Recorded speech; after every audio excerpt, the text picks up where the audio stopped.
belasan penebang kayu sengon terjebak banjir lahar hujan Gunung Semeru yang menerjang Sungai Regoyo di Lumajang, Jawa Timur. Sing dek ngisor hati-hati, awas.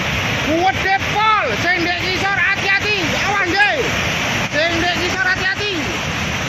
Kuwat dek gede. Warga yang berada di bagian hulu memberi peringatan kepada sejumlah warga yang berada di bagian hilir Sungai Regoyo agar berhati-hati karena banjir lahar hujan kali ini cukup besar, bahkan sempat menimbulkan letusan sekunder dengan kepulan asap putih keluar dari endapan material vulkanis.